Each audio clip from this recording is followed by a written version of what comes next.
Bonjour à toutes et à tous, bienvenue pour cette nouvelle émission Sierzinal le Mag, une émission où on va parler des actualités de cette course qui approche à grands pas du 4 août au 12 septembre. On se retrouve ici un peu plus haut que l'hôtel de Weisshorn, 2350 mètres d'altitude, un des points mythiques de cette course des 5-4000.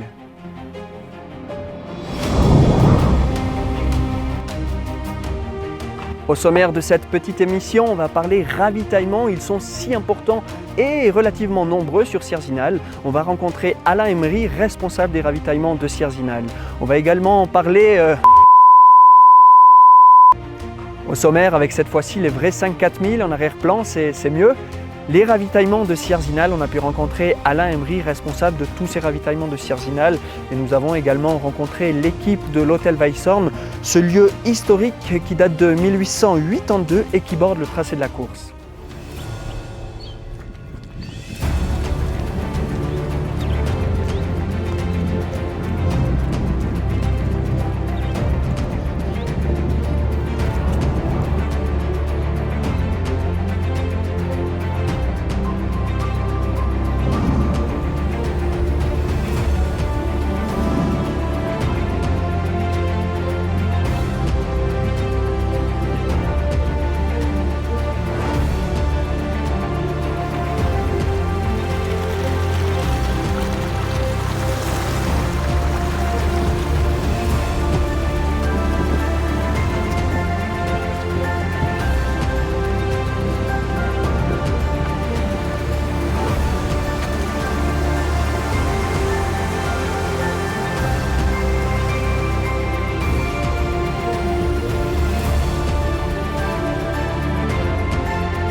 Donc là on est à 2337 mètres d'altitude à l'hôtel Weisshorn, donc qui surplombe toute la vallée, le Val d'Anniviers.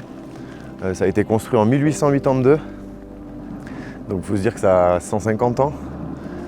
Les gens quand ils sont venus et quand ils ont commencé à construire la chose, il faut s'imaginer, c'était des tout petits chemins, ils étaient à dos de mulet, c'était quelque chose d'assez hors norme en fait pour l'époque, quoi. En 1889, l'hôtel a brûlé en fait, donc il a été reconstruit ensuite en pierre, etc. Le toit est déjà parti plusieurs fois, même il y a 30 ans il est reparti et ils ont dû reconstruire ça.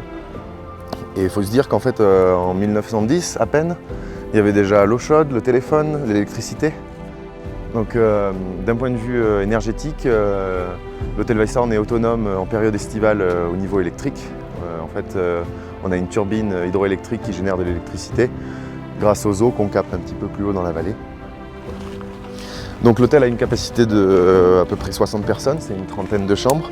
C'est réparti sur trois étages. Quand vous marchez, en fait, quand on se promène dans l'hôtel, c'est clair que ça respire l'histoire. C'est un bâtiment qui respire l'histoire. On a les parquets qui ont plus d'une centaine d'années. Alors ça craque un petit peu, les murs et les portes sont parfois pas très droits, mais ça fait aussi tout le cachet de l'hôtel. Ouais. Alors nous c'est un gros événement Sierzinal parce que c'est quand même un point de passage dans tous les cas obligé par tous les participants de Sierre jusqu'à Zinal. On est aux 3/4 du chemin à peu près. Et les amateurs viennent souvent prendre un café, un croissant, ils profitent un petit peu du soleil et de la vue. Après on accueille aussi les volontaires pour une nuit. Et après c'est clair qu'il y a un nombre important de spectateurs qui viennent pour le jour de l'événement. Donc là on vient de rentrer dans l'hôtel Weisshorn.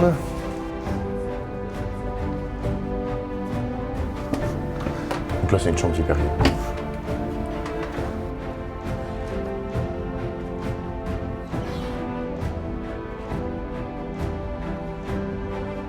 Puis là on entre dans le salon. Donc la pièce de vie qui est restée quand même assez authentique et qui garde son charme du siècle dernier.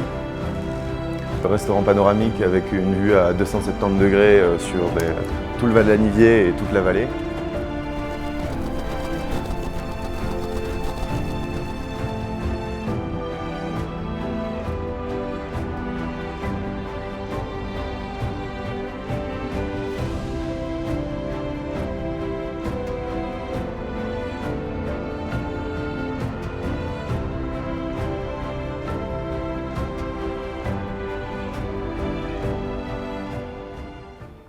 Un grand merci à toute l'équipe de l'hôtel Weisshorn de nous avoir ouvert leurs portes. Maintenant, direction Vissois pour rencontrer Alain Emery, responsable des ravitaillements.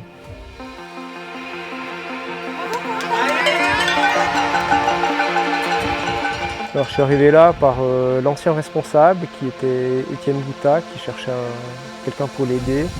Et puis comme Étienne est parti habiter au canton de Berck, ça fait une quinzaine d'années à peu près que je suis responsable. Puis j'ai mon fils Antoine qui me seconde actuellement, là, qui prend un solide relais depuis pas mal d'années.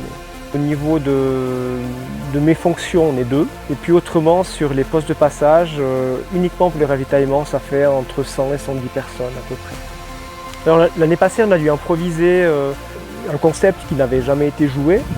Donc combien de postes de passage, qu'est-ce qui était jouable ou bien pas. Et puis on s'est rabattu sur la solution d'un poste de passage à Chandelin qu'on a organisé comme on pouvait, mais je pense de manière assez efficace et assez bien réfléchie, en proposant quand même un ravitaillement de qualité.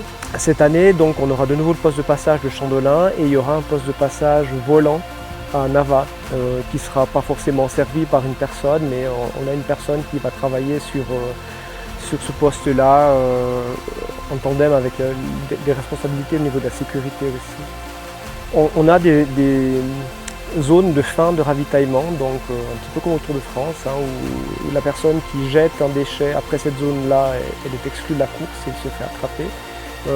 Pour la petite histoire, Kylian Jornet avait jeté son gobelet à côté de la poubelle. Il est revenu en arrière, il a ramassé son gobelet, il l'a mis dans la poubelle, puis il a quand même battu le record, donc je pense qu'on peut faire l'effort de jeter. S'il y a des coureurs qui ont des gobelets pliables, tel que ça se fait dans le trail, et puis qu'ils le prennent, on versera volontiers du ravitaillement dans ces gobelets-là, donc voilà. Alors en termes de kilos, je crois qu'il y a un chiffre qu'il faut donner, c'est les kilos de chocolat. Donc on a 90 kilos de chocolat Ovomaltine, c'est 900 tablettes. Donc ça fait un fond de palette qui est assez lourd, effectivement. Alors il n'y a pas que du chocolat, hein. On est très bien servi par Isostar, qui comprend tout à fait bien les contraintes d'une course en montagne, qui ne rechigne jamais à se plier à nos volontés. Et puis mis à part ça, on fournit aussi des bananes, des oranges, du pain. On fait du thé maison. Ça c'est une marque de fabrique, hein, déjà du temps de Jean-Claude Pont. Je crois qu'il y a eu vraiment le thé du montagnard, des fruits secs. Ça fait une quantité assez importante de matériel. À partir de Chandelin, il y a aussi du bouillon parce que s'il fait très chaud, ça met du sel, s'il fait très froid, ça met du baume au cœur. On s'organise avec Sierre Partage notamment, qui réceptionne volontiers nos restes de bananes et d'oranges pour les distribuer à des ménages nécessiteux.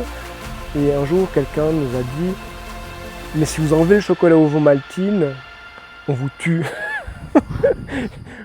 Et c'est déjà tout pour cette première émission Sierzinal le Mag. N'hésitez pas à nous suivre sur nos réseaux sociaux et on se réjouit d'ores et déjà de vous retrouver au bord du parcours jusqu'au 12 septembre. Vive la course à pied, vive la nature, vive Sierzinal!